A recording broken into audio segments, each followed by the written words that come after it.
Thank you very much for the invitation, for the kind introduction, for the opportunity to share these views of mine contained mostly in one paper, but also in some others. And the last version, most updated version of the paper I present today, I put it 2 days ago on my website, so it's more or less up to date, even though even last night we had to change a couple of things. But it's hopefully well readable. So what do we do? Okay, as an introduction, think first about two more or less uncontroversial phenomena. One is, let's call it the erosion of trust. Many people in social sciences in general, political science, sociology, economics, etc., have shown in different ways, using survey data, experiments, whatever, that trust in almost everything has been going down in the last 2 or 3 decades. Trust in governments, trust in parties, trust in politics, trust in institutions, generalized trust, and lately there is some interesting work also on an unprecedented reduction in trust in markets. Okay, so trust is going down everywhere, and of course there is a literature, important literature, ongoing on what are potentially the sources of this erosion in trust, ranging from, the sequence of economic crises, the sequence of cultural threats, and so on. So none of those sources of erosion of trust will be subject of today's talk. Take the erosion of trust as the first phenomenon. Keep that in mind. Don't worry about the causes of that. We'll worry about that in other papers. Now, the second phenomenon, which is more or less equally uncontroversial, even though the definition of populism is what people fight about, still, very few people would disagree that there has been a big wave of populism in Western democracies, and maybe not even just in democracies, because in terms of the strategies that I'm going to talk about, they're also spreading out in Asia and in countries that are not necessarily called democracies. And in fact, even Guriev and Papaioannu's Journal of Economic Literature survey of populism has an entire section on the populist features also of informational autocracies. So whatever the definition you prefer of populism, still there is this wave of populism. So the question is the erosion of trust and the wave of populism, are these two things connected? And why? And the point of this paper is to give you the link between the two. And we call it commitment, the shift to commitment politics. So what's the intuition? This will be the slide on the intuition, yes? So, as I said, two phenomena, trust and populism wave. The claim is that the shift to commitment is the link. So therefore, I need to give you the first intuition for why erosion of trust implies more commitment policy making. And then, second step, why a shift to commitment induces all the characteristics of populism. Okay, if you understand these two intuitions, then pretty much I could stop talking and you could ask questions about the rest. Okay, so the first intuition is best understood by thinking about what is the trade-off for a principal voter when choosing the degree of discretion or a free hand that he or she wants to give to an agent, to a representative agent.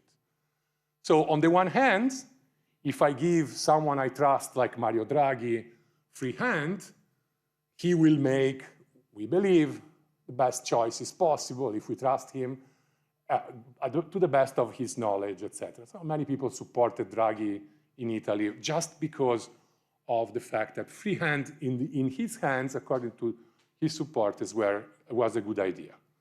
But on the other hand, what's the drawback of free hand, and it applies also to Mario Draghi, is that if people start thinking that, well, once I give him free hand, if he still well connected with Goldman Sachs and the various elites and bankers and so on, pretty much is going to choose policies that reflect the interest of such elite and not the interest of the people, okay?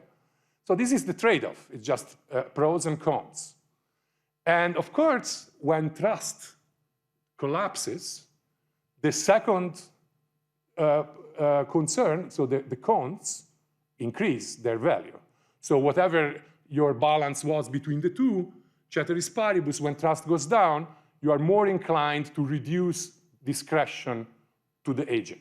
Any principal who trusts the class of agents less will automatically and necessarily want to reduce the free hand given to the agent.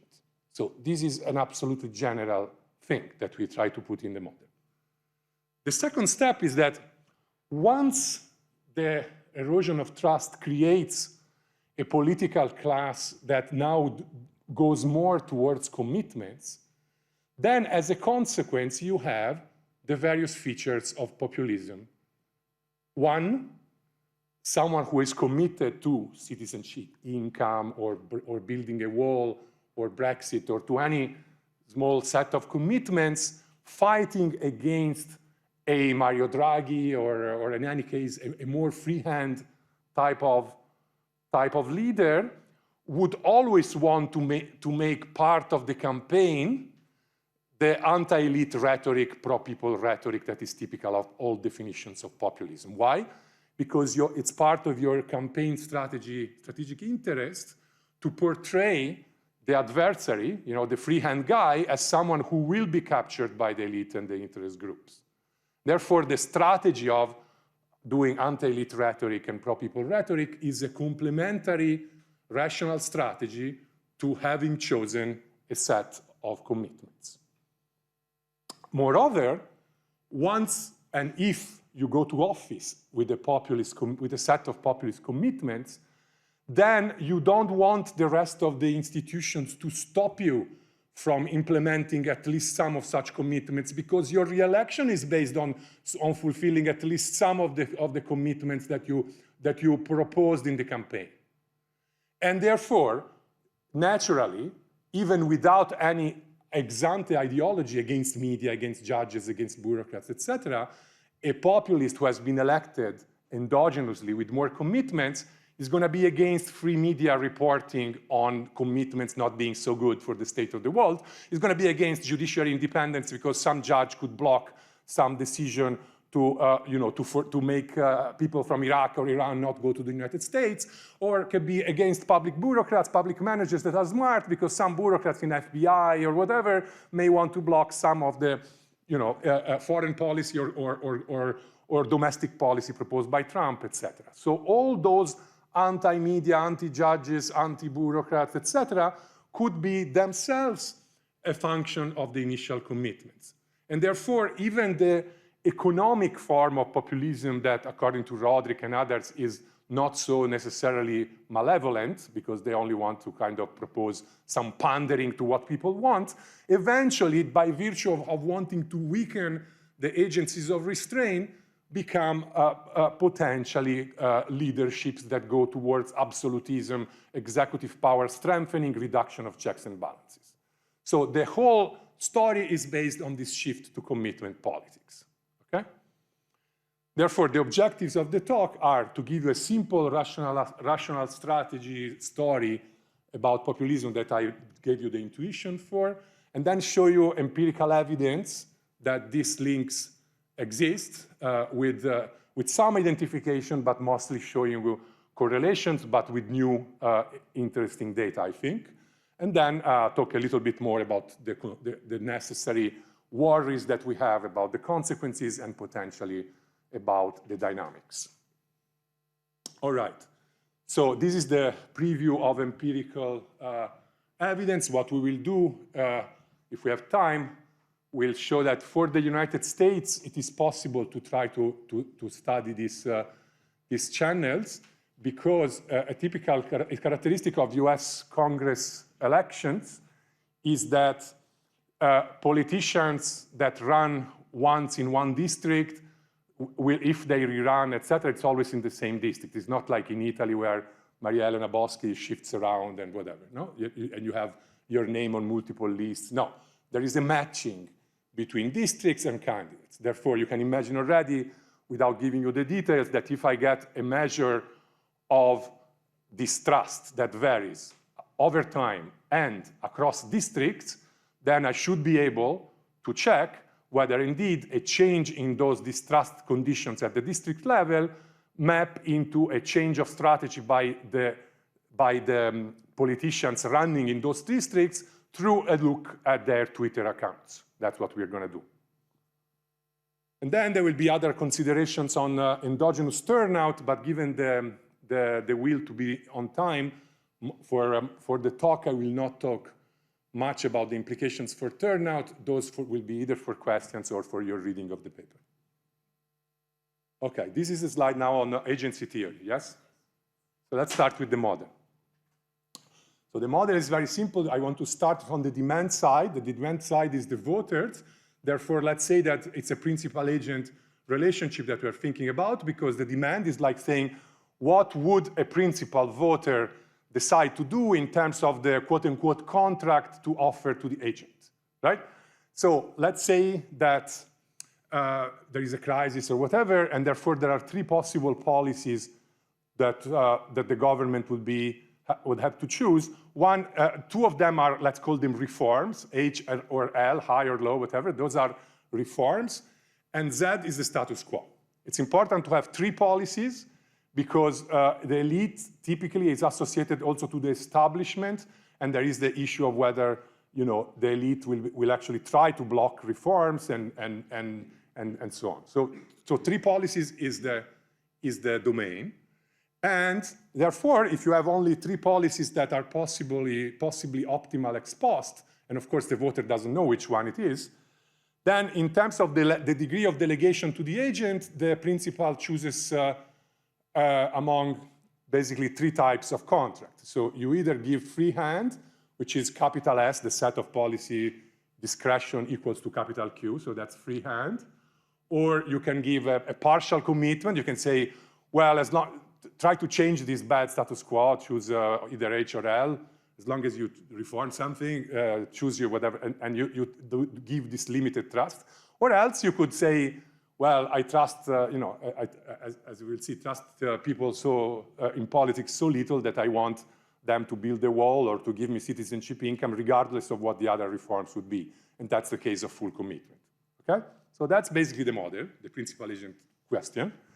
And the capture by the elite is not modeled explicitly by modeling an additional player as the elite, but simply by putting in a probability that an elite may capture the agent. So it's very reduced form, right? So in order to simplify things at the maximum level, we assume that credibility of commitment is not a problem. How? You assume that the agent, once in office, receives a rent, capital R, that is pretty large. So imagine that the value of staying in office and not being fired is so large that in principle, if the principal tells you, hey, do H or L, but not Z, you will never choose Z, because if you choose Z, that's outside of the contract and you don't get the R. So if R is large enough, from the side of the agent, he's going to keep the commitment. However, within the set S that is allowed by the principal, so if the principal says do H or L, then within that set, given that the voter is not going to know which one is optimal, then the agent has some discretion, and therefore there is where the fear of the capture by the elite takes place, because with some probability P, reduced form, the principal knows that the elite may be the one determining the choice of the agent, that therefore will respect the contract, the ex-ante contract with the principal, but doing a policy that is not optimal. Okay? So that's basically the whole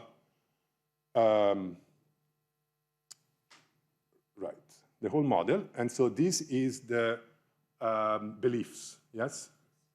So it's important in this world to start thinking about the role of beliefs, because then when you want, some of you may have been already involved in in papers on manipulation, propaganda, communication, and so on.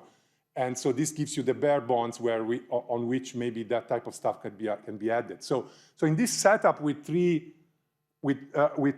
policies, and it will be even clearer when you have two parties, what matters is the belief that the elite is biased in one way or another, and the belief ex ante by the principal about which policy is optimal.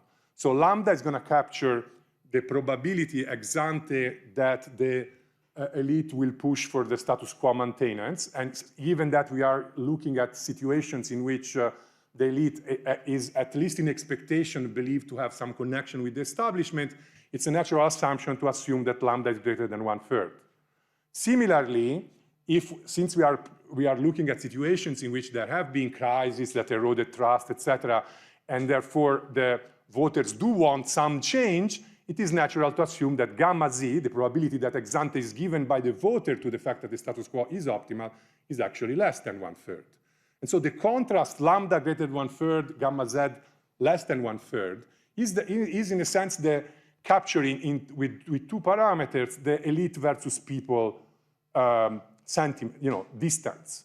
So therefore, it's a situation where people believe that lambda is very high and gamma z is very low, is a situation where there is a strong anti-elite sentiment. And once someone is running a campaign on a commitment to do one of the reforms, then naturally, and now I am anticipating one of the connections, naturally in the campaign, such a candidate will want to manipulate the beliefs upwards for lambda and downwards for gamma z, because you want to further increase the distance between the perception of what the elite wants and the perception of what the people needs. Okay? So pretty much the essential things are in these parameters. And then gamma h and gamma l are the ex ante probability that the principal puts on the fact that reform h or reform l is better. And so once again, another role of having these three policies is that when I introduce two parties, it's going to be possible to build in the standard differences of opinions between Democrats and Republicans, where, for example, in terms of reforms, the Democrats may prefer a high investment by the government, whereas the Republicans may want a reform L with much lower invasion by the government. And yet, those two possible alternatives have to be compared with the status quo. Okay? So that's the model. So characterization. So what you do is compute the loss function, given that I forgot to mention, of course, we do the standard normalization to 0 when the optimal policy is chosen. There is 0 loss. When the optimal policy is not chosen, there is a loss -1. And so the loss, if you give full discretion, is given by minus p, which is the probability of capture by the elite within S, times what you see in the parentheses is basically the calculation of the cases in which the presence of the elite distorts the policy. And then the second term is, with partial commitment. In this case, if the partial commitment says, well, as long as you change something, it's fine, but please change something, then of course the loss is different, because now the minus gamma z is outside the parenthesis that multiplies p, and in the parenthesis that multiplies p, there is only one of the two terms that you had above. And so you're comparing the two, you get a simple condition, p greater than something, and call that threshold p1. So that p1 threshold is the threshold of distrust, because the higher is p, the higher is distrust, right? So it's the threshold of distrust above which partial commitment is preferred to full delegation. Sorry, this is the full commitment one, yes? Full commitment is a similar story. So if I compare full commitment with delegation, well, here the loss function for full commitment is very simple, because I ask if H is preferred to L, then full commitment would say, do H, please. And therefore, the loss is minus gamma L minus gamma Z. When you compare it with that of full delegation, you obtain another threshold P2. And notice that this threshold P2 has 1 minus gamma H on top. Therefore, already from this comparison, what you get is that basically also the homogeneity of preferences within the set of principles of the same party, as you will see, matters. Okay, it's an anticipation. In any case, now it's the proposition 1. The first proposition, which is pretty general, is that if distrust is above at least one of those two thresholds, or both, so if P is above some threshold, then of course full delegation is not chosen in equilibrium, so there is commitment, that's the shift to commitment. And moreover, corollary 1 says what matters for the interpretation of the connection between commitment and anti-elite rhetoric and anti-elite sentiment, because the higher is P, which is distrust, the higher is lambda, the conviction that elite wants something different from the people, and the lower is gamma Z, that is the larger is the distance between the elite and the people, the easier it is going to be that commitment is chosen. Okay? And corollary 2 is saying that, of course, as an intuition would suggest, at intermediate levels of distrust, people would choose some partial commitment, would remain a little bit vague, only give categories. And when distrust is very high, you would actually observe full commitments. And on this separation between partial and full, we haven't done any work empirically yet. Okay, and finally, the last point that I mentioned before is that the higher is the belief that gamma A, that one policy ex ante is the likely one to be optimal, the more likely is commitment. Okay, so those are all the things that you need. And now, the only reason to introduce two-party competition is that I want to show how the principal agent logic I described would apply in many institutional contexts. So if you take the American context, which is the one where we do empirics, then you have these two parties, there are primaries, and well, in primaries, if the voter is shifting, if the voter of each party is shifting slowly or quickly towards a sort of demand of commitment, then of course you would expect that the candidates in the primaries would compete by offering the types of commitment or delegation that they expect the voter to want because they want to win in the primaries, right? And so then you can shift to the general election, where in a general election, the candidates chosen in the two primaries run one against each other.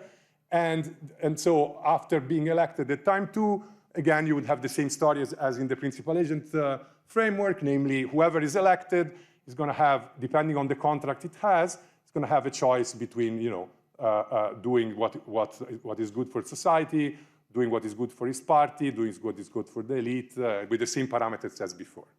With some additional features, if you go to this two-party competition. You will be able to talk about turnout, how probability of winning depends on these things.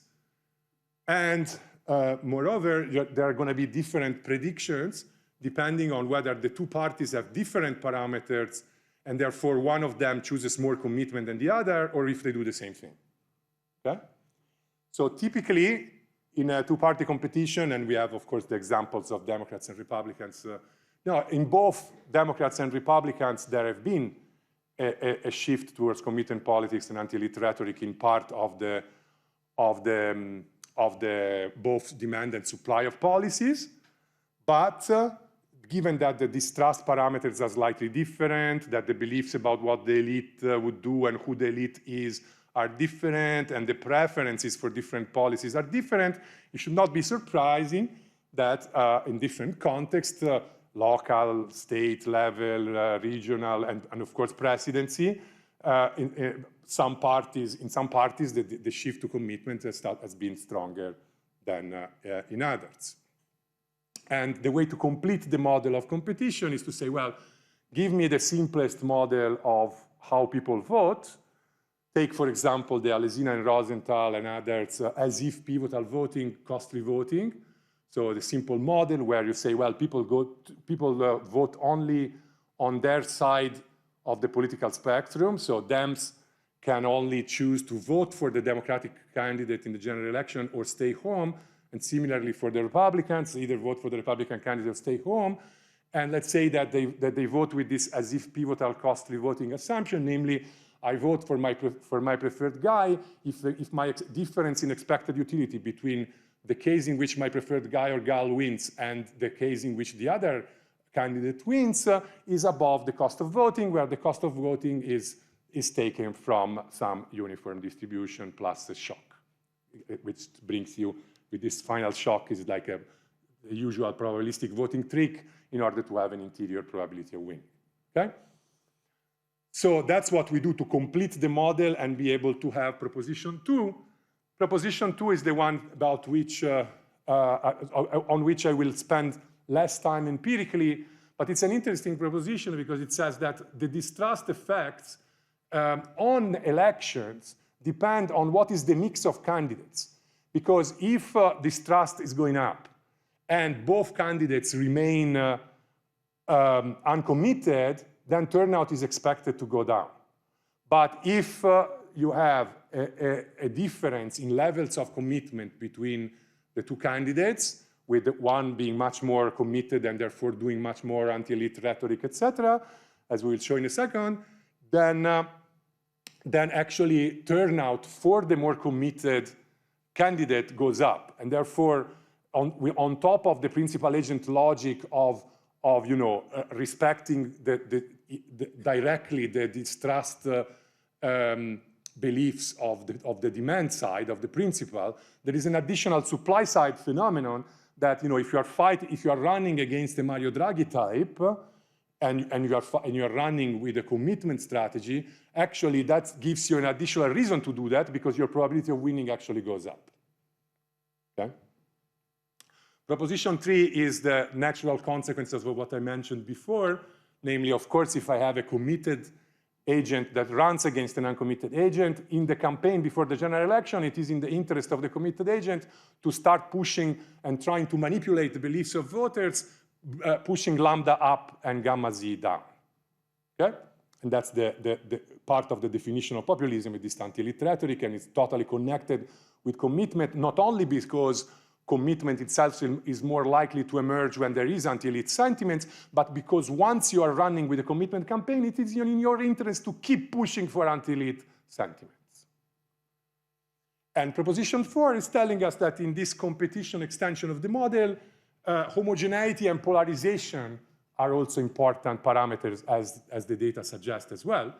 Namely, the more within one party is clear what they want, like the preferred is H for the left or L for the right, the more likely it is that they will choose ex ante the commitment, and therefore, there is a potential empirical prediction that is that commitment strategies and anti-elite rhetoric, etc., should be observed more often in contexts where the salient topics of the debate are on policy dimensions where each party has more homogeneous preferences and the two parties have more different preferences between themselves. So now this is the slide on the evaluation of the predictions, yes? So as I mentioned before, the evaluation of the prediction is based on the feature of the American politics where the districts and candidates are matched, and the feature of today's technology that shows that basically most candidates actually have a Twitter account, and they compete mostly with targeted and non-targeted messages on the social media. So that's the context, and again, the prediction is, all the predictions will be tested and proven likely right, let's say.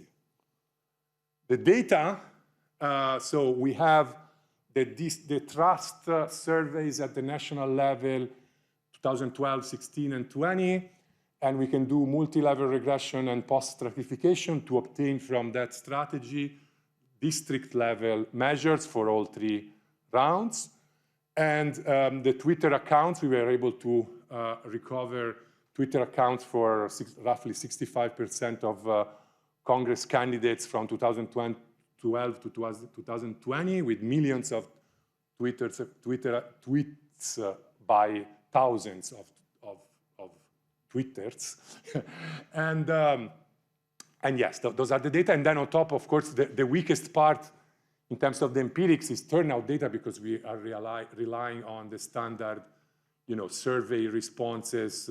Did you vote for? Did you actually vote, etc. And we know that in those surveys, whether people turned out or not, the reliability is a bit low. But at least we can show something on that as well. And then, of course, data on policy preferences. There are many data in the US about on what dimensions different voters of different parties have homogeneous or non-homogeneous preferences at different times. Okay, so the multi-level regression post-stratification strategy is very simple. You do a probit that looks at this national surveys on distrust, and you say, well, what's the probability that someone at time t of certain characteristics, age, education, gender, district where they live, etc., would say that he doesn't trust the government, for example. Okay? So the typical question is, do you trust the government in Washington to do the right thing?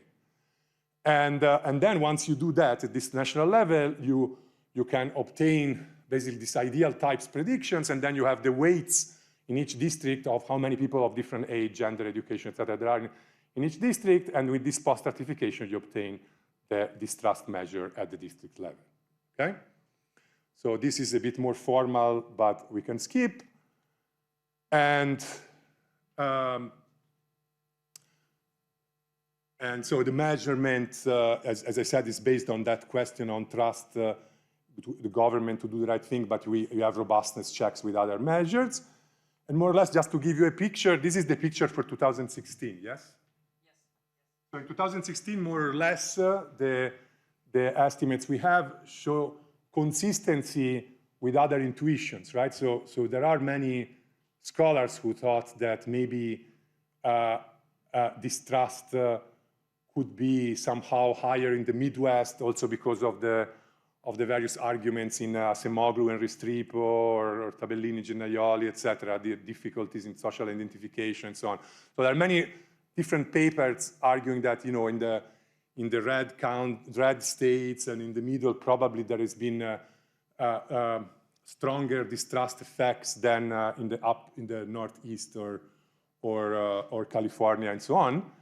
But in any case, the fact that this map reflects also potentially partisan divide doesn't matter for us, because we will do within candidate checks. So we'll have candidate and district and state by-election fixed effects. So we are looking at the changes over time. So this is just to give you the baseline about where the aggregates were in 2016.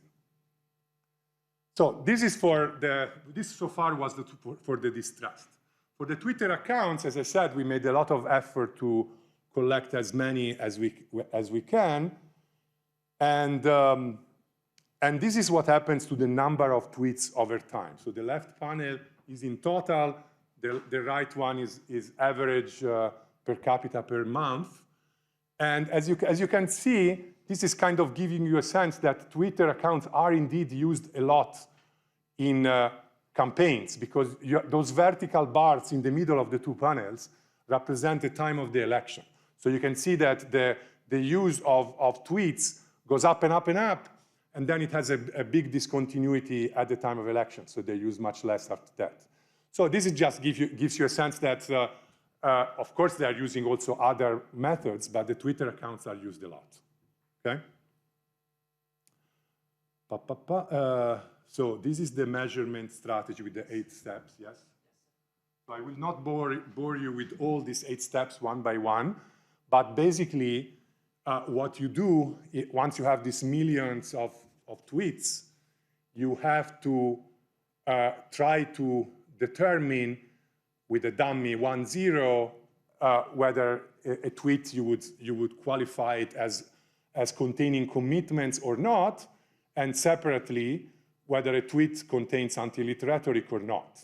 You could do it in many ways, and we did it in many ways, but the most scientifically advanced, I guess, is through this natural language processing plus machine learning unsupervised method. So what you do is you either create a sort of dictionary of commitment words, or you infer that dictionary from ChatGPT, or you make ChatGPT do a classification of a subsample of tweets to determine which one has commitment, which one has not, etc. Then, of course, you do validation, manual coding, correcting, and get a good match. And then once you have that, you run the machine learning on the whole body of tweets, and you get again, even ex post an accuracy when checking randomly and manually with respect to the initial dictionaries that we guessed, of something like 80 to 85%. So it's a way to classify millions of tweets without having to do them all manually, of course. All right. So I will skip the face validity checks, but I can, because I don't remember the old words here, but we can discuss them later. And then the third part of the data that is necessary is the homogeneity stuff, right? So what you can do is take all the surveys that happen about policy preferences over time. So, and you have like more or less like 55 topics over time that are on which you have surveys very frequently. And so within each party, in each district, and each period, you can determine, for example, which one is the topic on which the Dems have the most homogeneous views or most divided views, and vice versa, and the Republicans. So that is all on the topics and policy domains. And then, in order to create a match, you go back to the tweets, and on these millions of tweets, what do you do? Well, there is a simple software that says, okay, for every topic word, let's say immigration, I can generate automatically what are the 20 most connected words to immigration, and then basically you can check. You call a tweet as being on immigration if there is at least one of those 20 words in the tweet. And then when the particular tweet that we have coded as being on immigration happens to be by a candidate who is running in a district where immigration is a top homogeneous salient dimension, that will be your homogeneous immigration topic tweet. Okay? And why do we need this? Because after showing the main results on commitment following from distrust and anti-elite following from distrust, we do care about showing the importance of homogeneity in polarization. Okay? So after constructing all this data, you have the following specification for the main result. So you look at, on the left-hand side, you have either the probability of choosing a commitment tweet or the probability of choosing an anti-elite rhetoric tweet. And on the right-hand side, you have distrust plus state by election fixed effect, candidate district fixed effects, etc. Okay? So that's the main thing. And what you get is these 6 columns. So first 2 are about commitment, last 2 are about anti-elite rhetoric. The difference between 1 and 2 and 5 and 6 is simply whether you have only candidate fixed effects or candidate and district fixed effects, and changing the district fixed effects.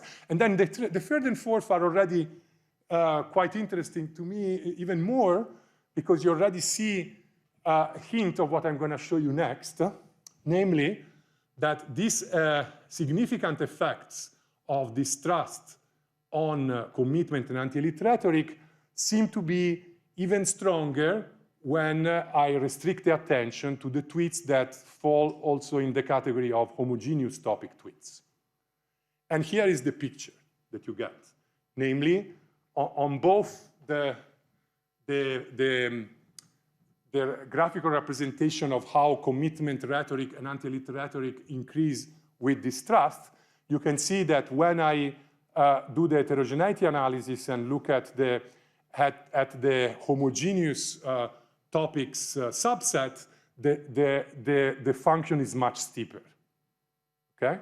So therefore, this kind of confirms the idea of the theory that not only distrust pushes up these characteristics of populism, but it does so even more when the salient topics are homogeneous and the society is polarized.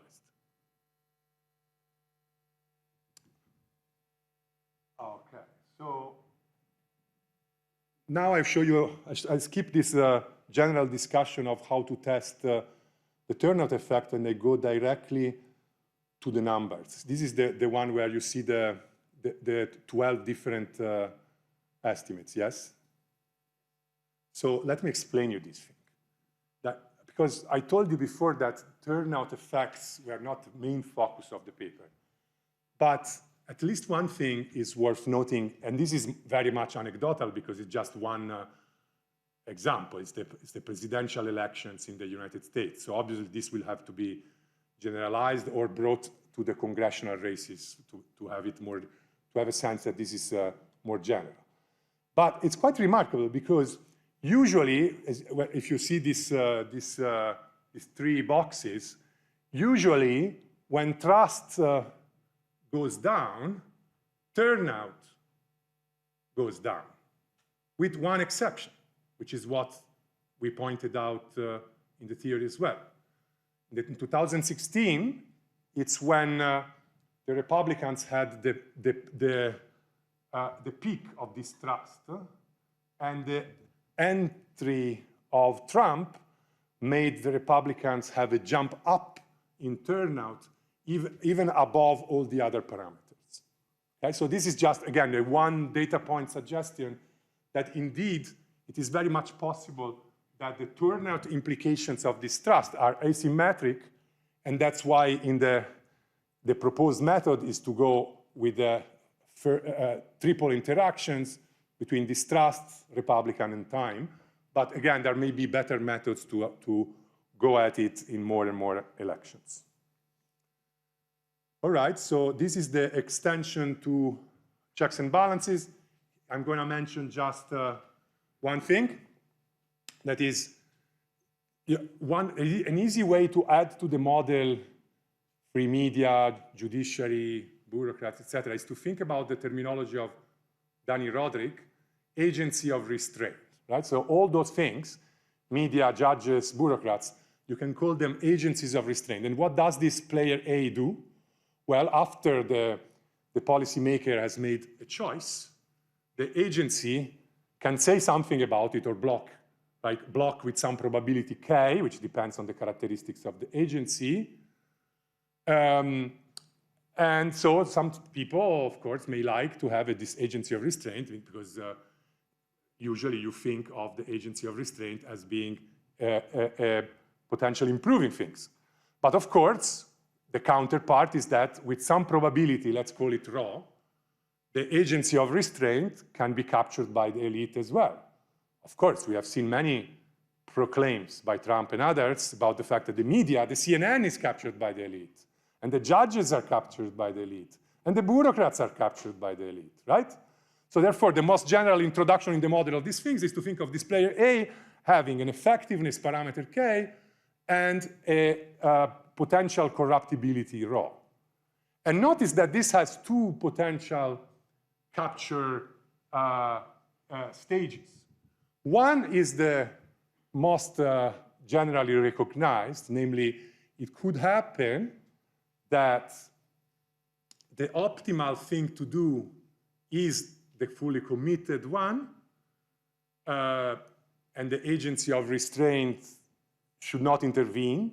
But if the elite actually wants to block the commitment, the elite with probability rho will convince the agency to block, and so on. So in that sense, it's a negative effect. And the other thing is, of course, the opposite, that when the status quo is optimal, and yet the elite has convinced the only partially committed agent to do something else, then if the agency is motivated by welfare, would want to block the suboptimal policy, but the elite in that case would try to stop the agency from intervening. So we can consider in this simple model all these cases, and the conclusion on this is that basically we find that when full commitment is chosen ex ante, under general conditions, and I will skip the parametric conditions, but under general conditions, even the principal himself, the voter, is likely to start preferring to weaken the agency of restraint. Because the effect that seems to dominate for most parameter values is the effect that if, Americans want the wall on the border with Mexico, and suppose that among the Republican parties in 2016, all agreed on that. And by the way, only 8% of Democrats believed that that was a good idea, right? So very homogeneous and polarized topic, right? So then if the conviction is so strong that that wall is a good thing, then you want to try to do that thing or to push in the direction of doing that thing at all costs.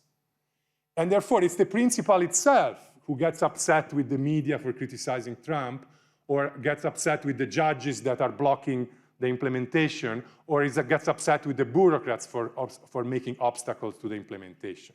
So it's the principle itself. It's not that voters are all of a sudden becoming fascist ideologically, but for what they want politically and economically, all these agencies of restraint actions are not good, okay? And so you can see basically how the problem of this logic is that even if something started out with a sort of quote-unquote innocent desire of commitment to something like citizenship income, many of us economists think that eventually, given technological change, etc., some form of universal income could be a good idea, right? So it's not that commitments are all bad. Some commitments may be good under some circumstances, and maybe we will go in the direction for some of them.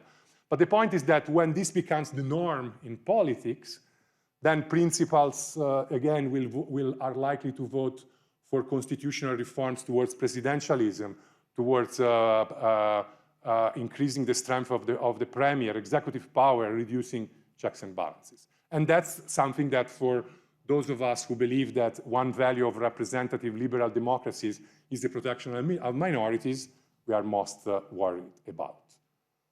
To conclude, there are some other extensions that you can find on the paper or on some connected papers that show the connection of what I talked about also with other characteristics of populism that are discussed in other papers. So some people talk about competence, right?